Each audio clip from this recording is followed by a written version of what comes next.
Welcome to the Spilled Ink and Coffee Show, where we take book discussions to a new level. We don't just read books, we interview them, journal about them, sip coffee, spill thoughts, and explore stories on and off the page.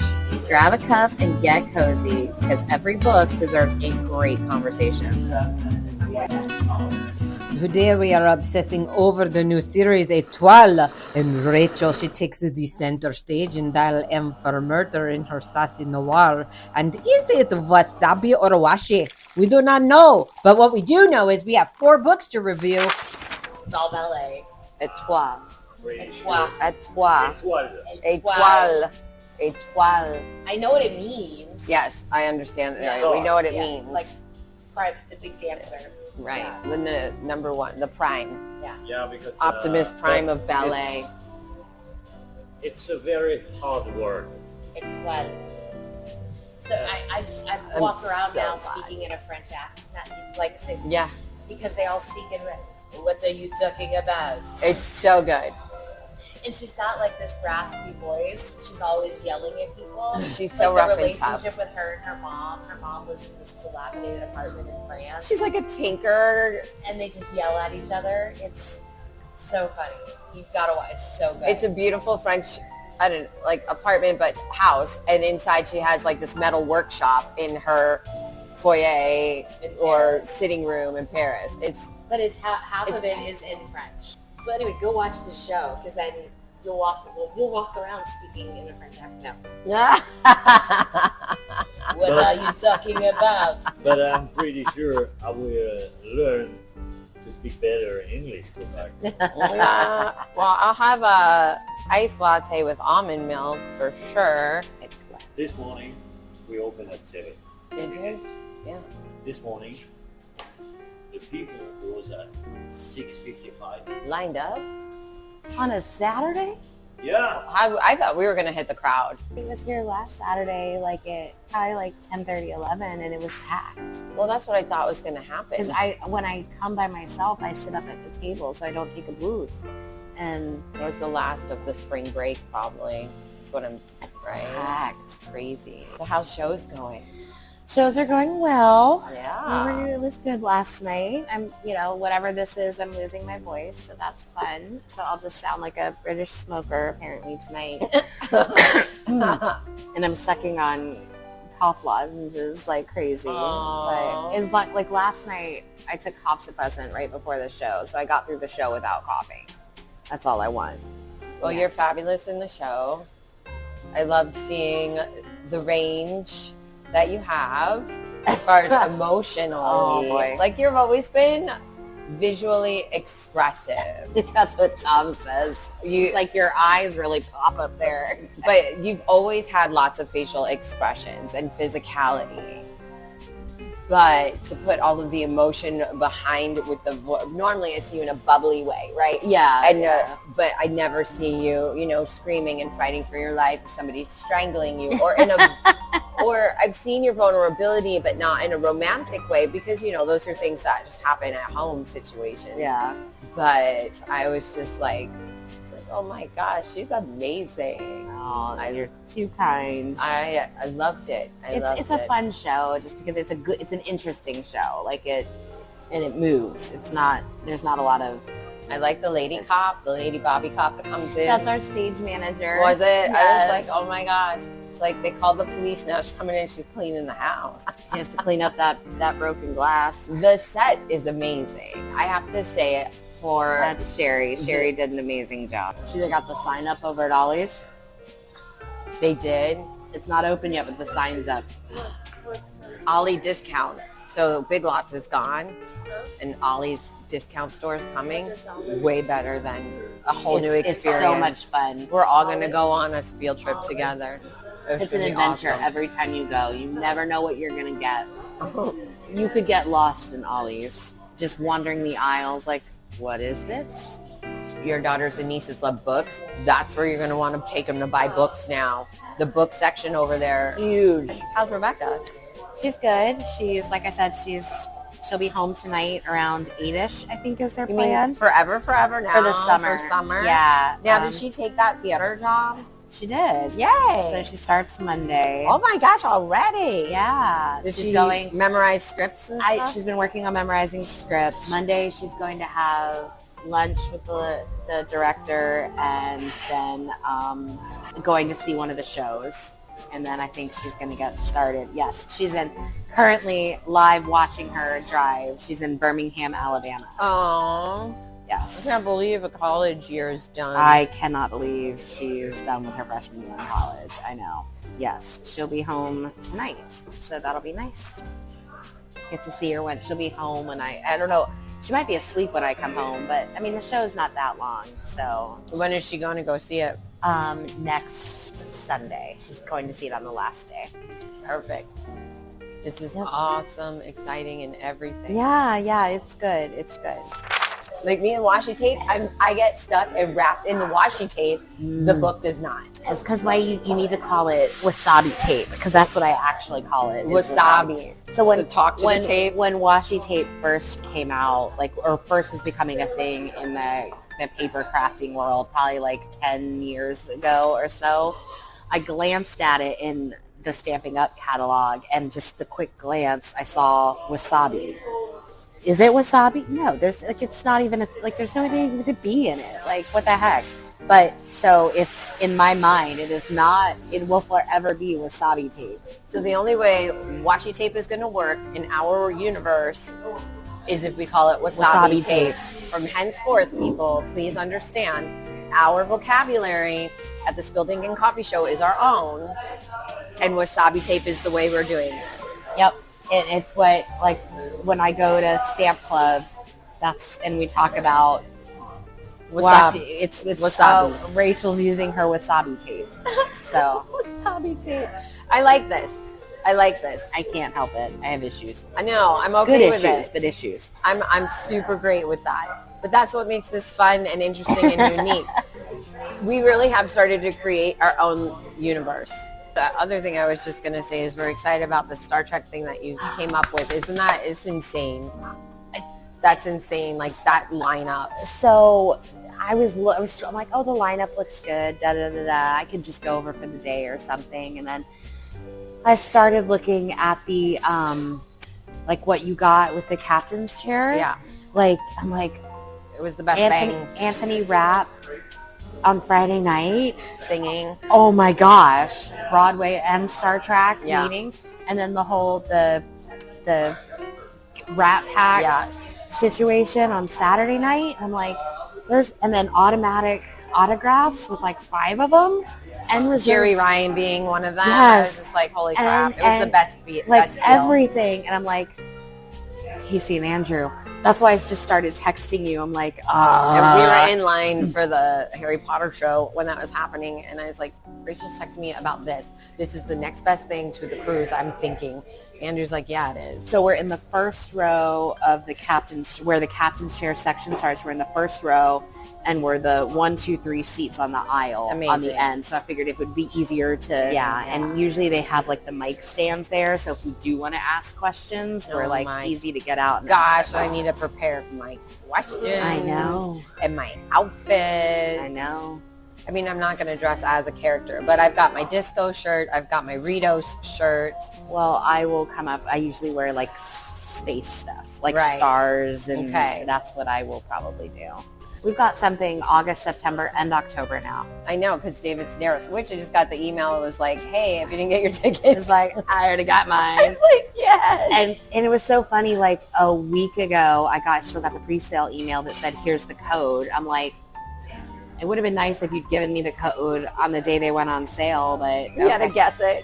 But I didn't even guess the right one. Like the code was Reed. I put in Dave, and it took it. So it was just 4 letters. It was just 4 letters. I love that. So friends, we have exciting stuff that's happening because we're gonna go see a whole Star Trek event. Well, wait, we got Alyssa Edwards, Star Trek. Welcome to Night Vale, and then David Sedaris. So I know the journals we haven't even looked at. haven't. I know, where's your journal at? Because you've been busy doing things. Well, so obviously, for obvious reasons, your reading is still well, it's better now.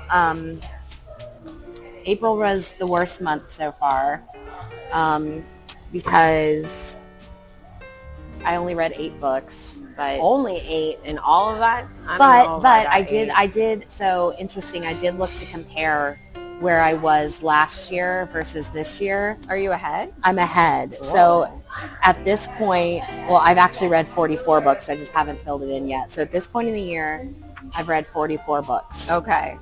At this point, last year, I read 37. So I am ahead of schedule. With your busy schedule. With my busy schedule. That's so, impressive. Yeah. All right. So we'll do a journal swap. Alrighty. So it's those 2 to start. These 2 to start. And then he's Siddhartha. Oh my gosh. Oh, hold on. I put the glasses away. You hear everything in the background. You hear the coffee machine. We're at Chez David. We just had a wonderful French roast. The coffee's still coming because we're so tired and stuff. So I actually picked up the 3rd book in the Good Girl's Guide to Murder because that one's back here. Oh, so okay. I can finish reading it and then we'll be back on track in my book in order. Got it. That's what I was trying to do. Okay, so why don't we do The Lost Realms? Okay. Okay, so this is The Lost Realms by Zecharia Sitchin. So this is a history book. It is not fiction. It's not fiction, no. Okay. And you gave it 3.5 yes. coffee cups. I feel like you gave the last Zecharia Sitchin book more. I did. And that's because in this one, we're now in South America. Okay. And we're discussing the pyramids and how it's connected to ancient aliens in South America. So the genre is audio. It's a historical audio. And I'm in his Earth Chronicles series. That's why I'm reading it. And when I first started listening to it, I got my first quote right away. El Dorado, every morning, lathered in oil and dusted in real gold all over his body. So El Dorado, if you know history, then you should know who El Dorado is. In this historical theory of ancient astronaut theory is that he was actually extraterrestrial, so he wasn't of this planet, and he had his people, because the extraterrestrials were here to mine our mineral sources, specifically gold, which is why the Egyptians and the Aztecs and the Mayans all were always like, everything was gold, everything, gold, mining the gold.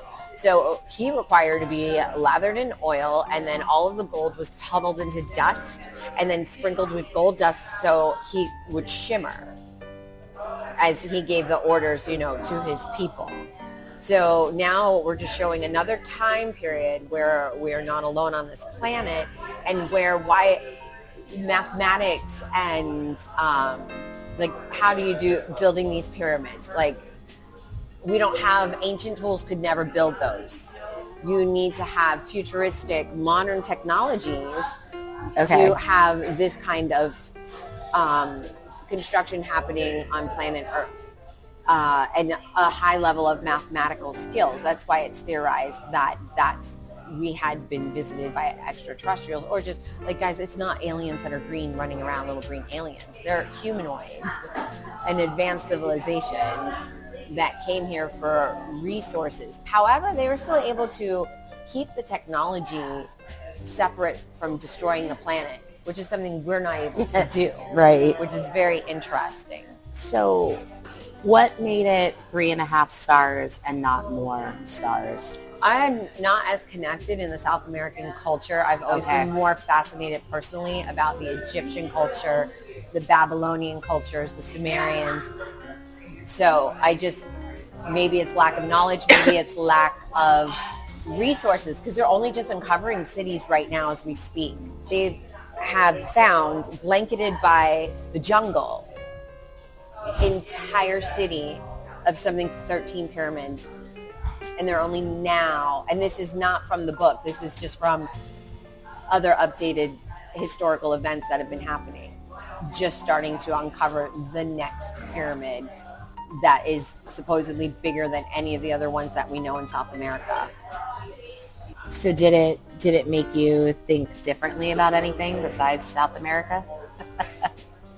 Well, yeah, because I hadn't really thought, extraterrestrials were hanging out over here in the North American continent or in the South American continent.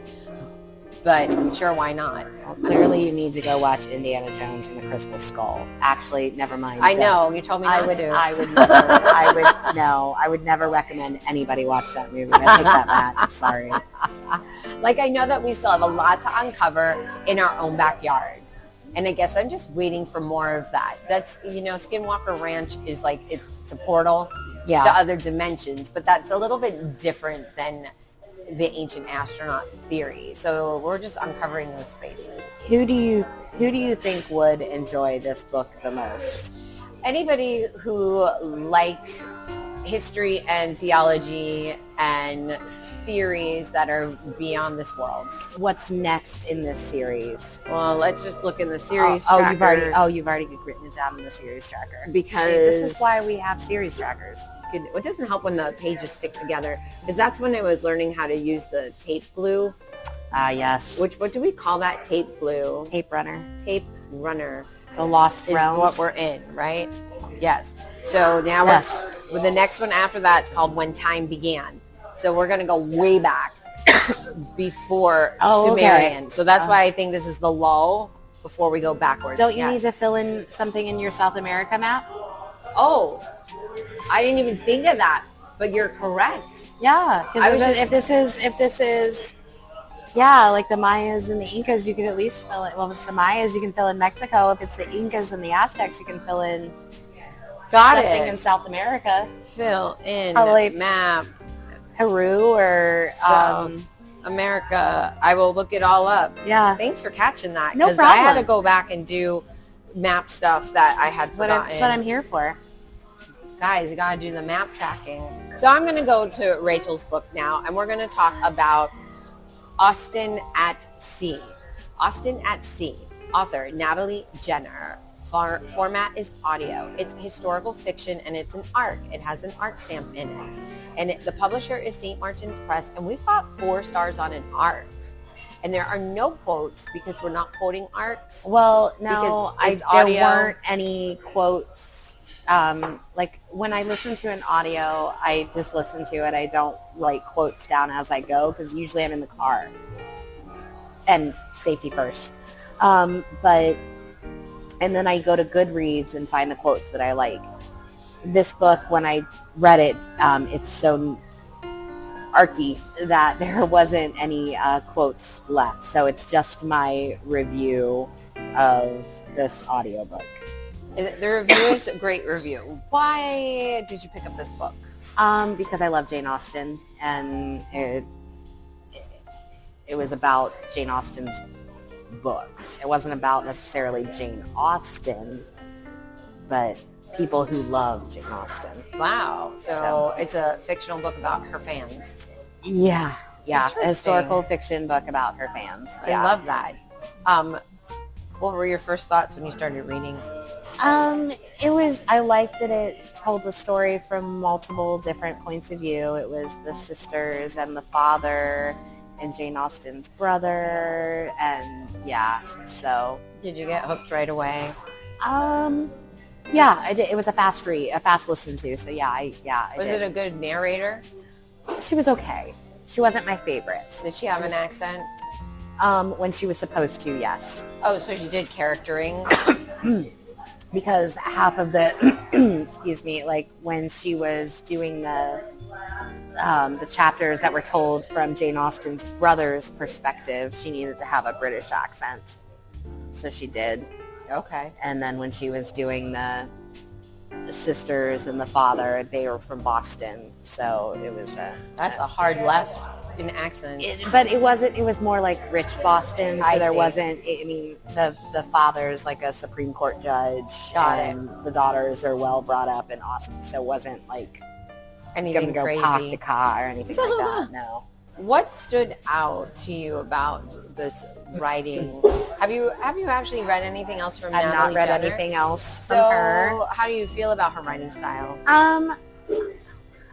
I like that she incorporated real people with fictional characters.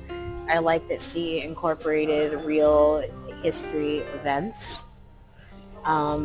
into this fictional story. She brought up, abolitionism and because it takes place right as the Civil War's ending. Did you have a favorite character? Probably the Admiral, Jane Austen's brother. He was just sweet, and you felt bad for him. Aww. Especially because what his daughter does to him in the book. Okay, no spoiling. No spoilers, on that's just what I'm going to But say. is there a character that you liked or found frustrating? I'm reading in your review more specifically that got lost to you is Charlotte and the marriage, the divorce, and reconciling. I felt that was forced. Like,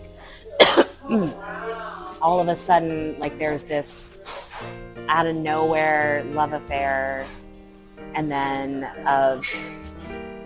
a marriage, and then like a day later they're trying to get divorced, but then it didn't align. Like, it just came out of nowhere. It didn't align with who the character of Charlotte was. Her story needed some bookends. It needed something in the beginning and something at the end, and both of that was missed. Was there a memorable or powerful scene that resonated with you? I don't want to give it away, but Okay. yes, there the is. The answer is yes, but in order to know, you must read this book. Yeah, so it's over the course of a summer, and all of the Supreme Court judges of Massachusetts, their book studies for the entire summer are all Jane Austen books. So stuck in the middle of all of these chapters of like high drama are all of a sudden fun because they're bringing she writes the book club moments really, really well. That was fun for me. I enjoyed that part. It sounds like maybe the author also has like a personal love affair for... Yes, so she's definitely, she writes about Jane Austen a lot. So you feel her love in that. Yes. Was there anything that you would have done differently? Is it just maybe the divorce section is the only thing? I would have done Charlotte's whole story differently. It wasn't enough to make me not like the book. It was enough to make me pause and be like, WTF. Like, that's not the way this works. So would you recommend this book, and why? I think honestly, you have to really enjoy Jane Austen to enjoy this book. I think if not, it's just, okay, it's a cute audiobook, but like you wouldn't feel any real connection to all the Jane Austen-ness of it all. You have to really love her. Yeah. Will you read more from the author Natalie Jenner or listen? We'll see. We'll see. I think if something pops up that looks interesting, I would, but it's not like I'm running out to grab everything that she's written. So if this book had a smell, would it be cozy like an old library or ominous like a gas station hot dog? A complete old musty library. I get those vibes. With a window open to the sea. Oh. So you get a sea breeze in with all the musty book smell. Wow. Yeah. That was perfect. Yay. Austen at Sea, guys. Natalie Jenner. Okay, so this is Siddhartha. It is written by Hermann Hesse. This is a translation by Joachim Negrossel. Preface, I have taught this book before in 10th grade honors, but you classify it as religion and inspirational. Google did. Okay. It is a physical book. What is its classification? It's to me, I always classify it as just literature. Okay, great. But it's definitely religious in nature, but it's fiction-ish. Yeah, the publisher is Penguin, and it was a physical book, and you gave it 5 coffee cups. I did.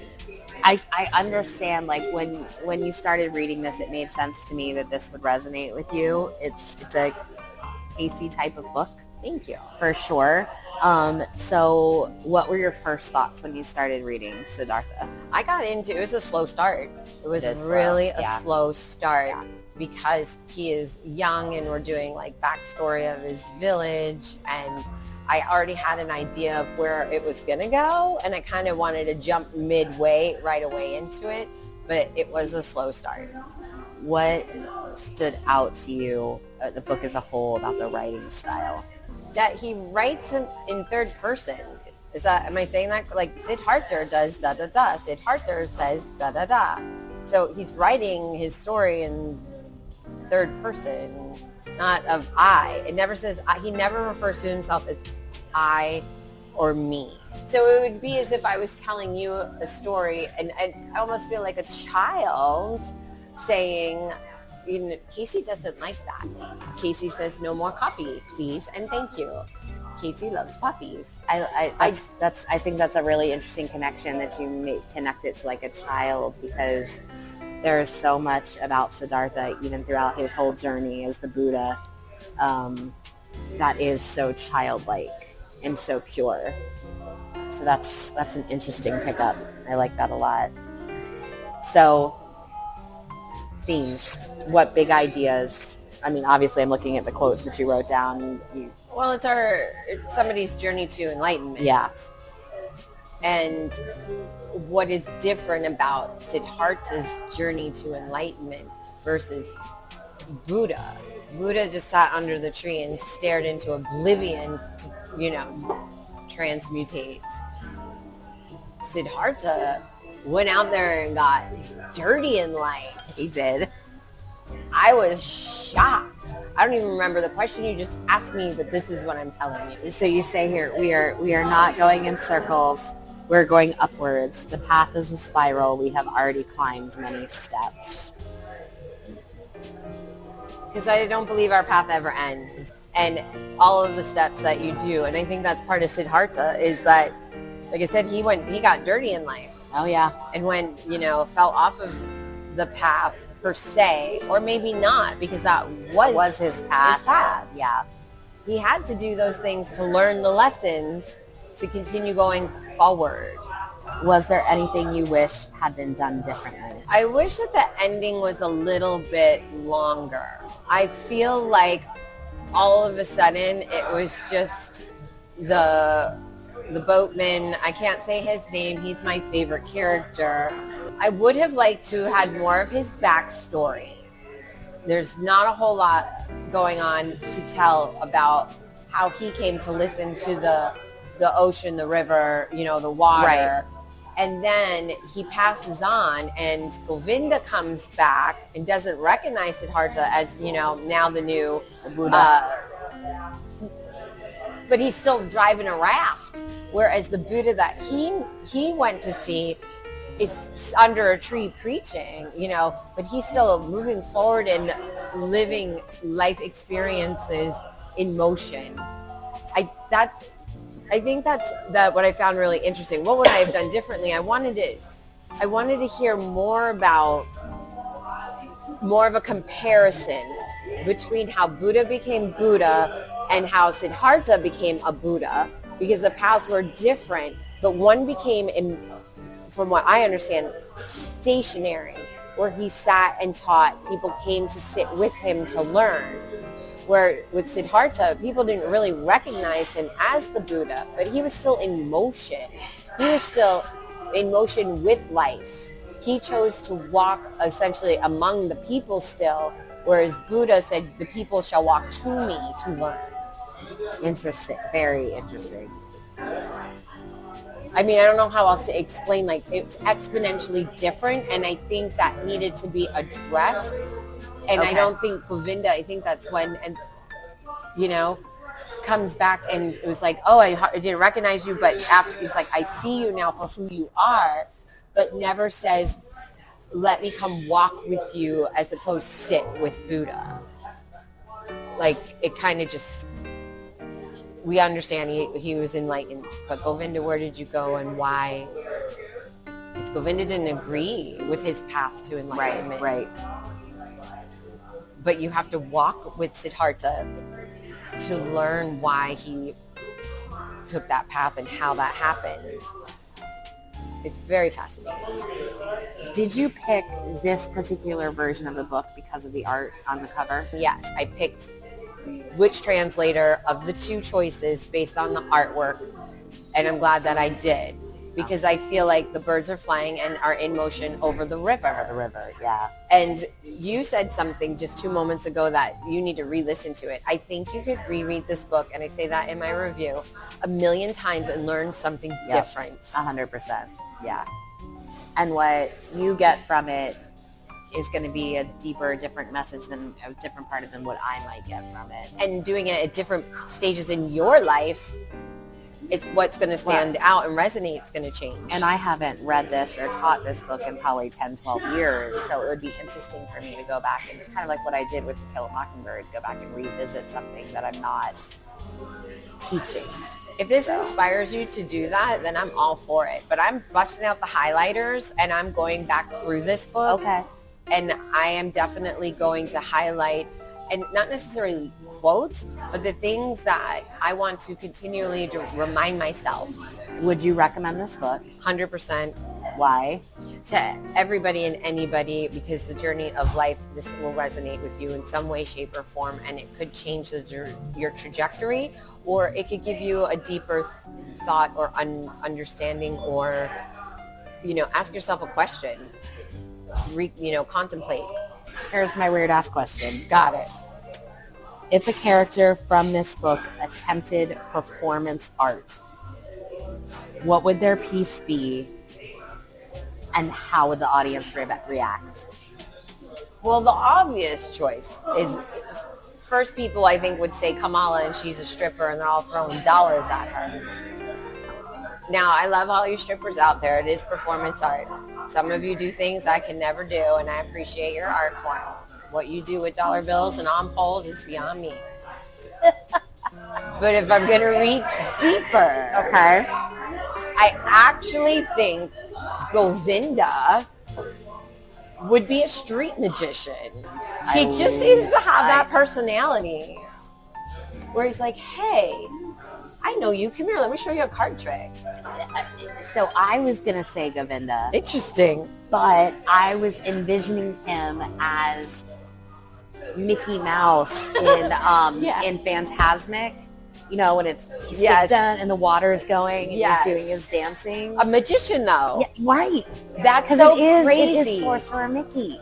That's crazy because I feel like he just pops up Yes. and then vanishes. Yes. And then at the end, poof, he's at the top of the mountain. Guys, we had the same exact thought because we were talking Siddhartha, and that just, I think, is proof that the universe is the cosmic connection. I love that. Govinda, you're a magician. I love it. What they just get. I don't know. I was like, she was just shocked by the pile of French fries that came out. Guys, if you still haven't come to Chez David and you're local, you're missing out.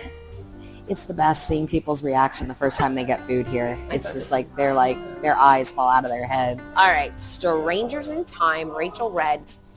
Well, it's actually audio. Same thing. Strangers in Time by David Baldacci,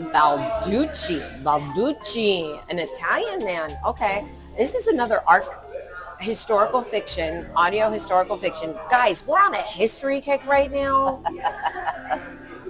Grand Central Publishing, and it's 4 stars. And I have to say, I find this artwork intriguing. Am I looking at Big Ben at night?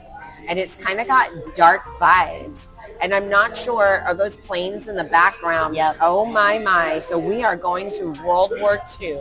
Yep. Because I already can tell that's where we're at. Focused on the bombings of London? How did you get to this? I get that it's an art, but bombings of London? So, Thomas actually likes David Baldacci. He writes a lot of spy, CIA type books that I don't enjoy. But I saw that he had written a historical fiction. So I was like, well, I'll give it a try. And I got approved for the art. So I think it comes out end of June, maybe, I think. So let me just say, the only bombings of London reference I have that people may know is Narnia.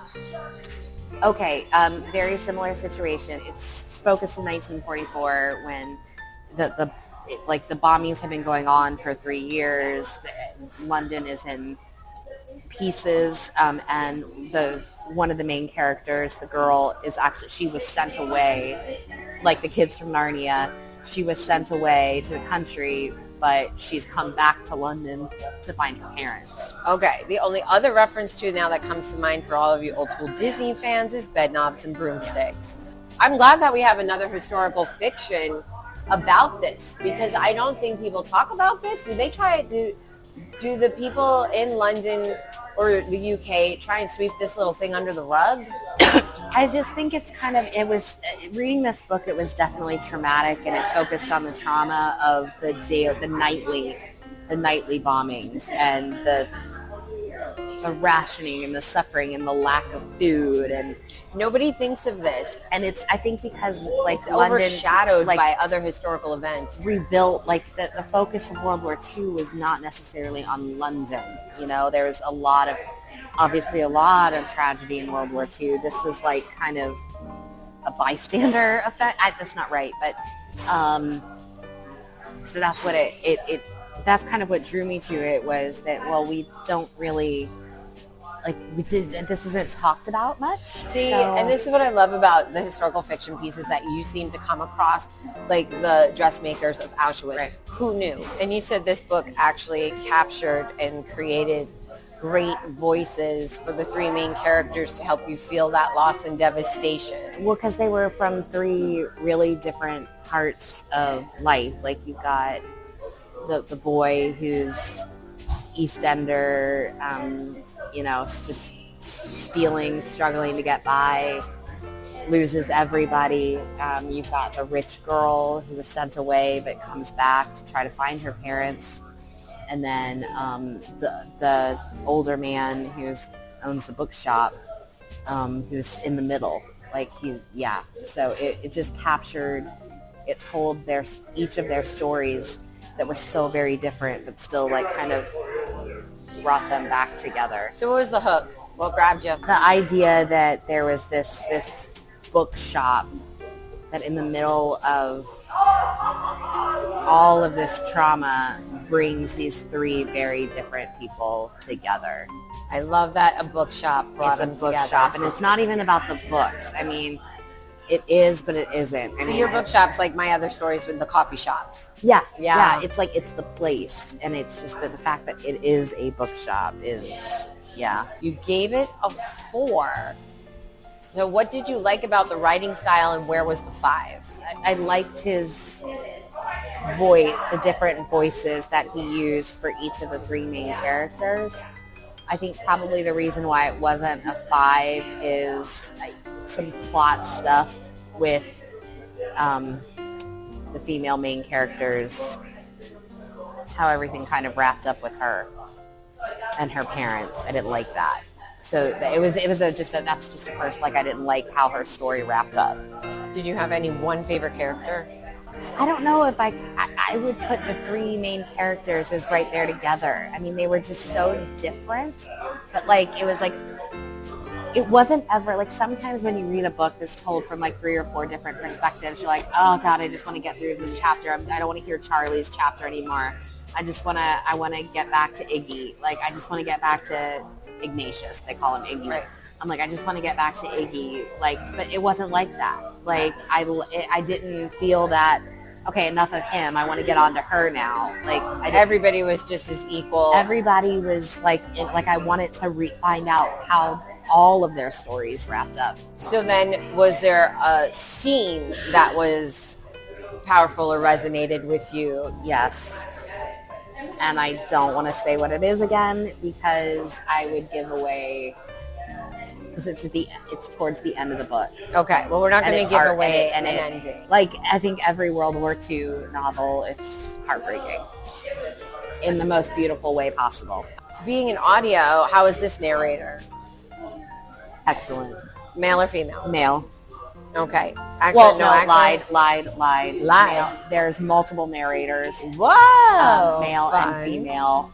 So, like, there's somebody who voices the grandmother, somebody who voices Charlie, somebody who voices Iggy or Ignatius. Would you recommend this book, and to who and why?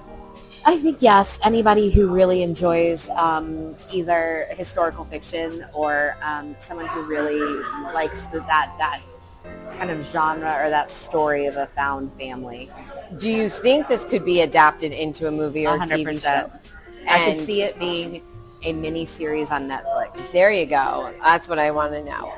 And then if a character, this is a weird ass question and you're welcome, had to adopt an unconventional pet, what pet would it be and who would have it? Ignatius, Okay. who is the bookshop owner, needs an owl for the bookshop. That's perfect. A little barn owl in the bookshop.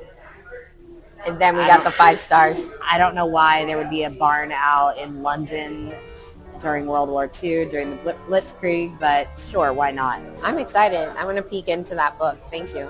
That's the ink on the Spilled Ink and Coffee Show. Thanks for hanging out with us. Yeah, friends. We'll see you next time. Bye. Bye. That's a wrap. Time to close the book on today's episode. I'm Rachel. And I'm Casey. If you had fun, hit the like, follow, and subscribe. Make sure you click on the bell icon. You can also email us at spilledinkancofeeshow@gmail.com. Send us your questions, tell us what you're reading, or share what we should dive into. Until next time, keep your coffee hot And your pages turning. Bye, guys.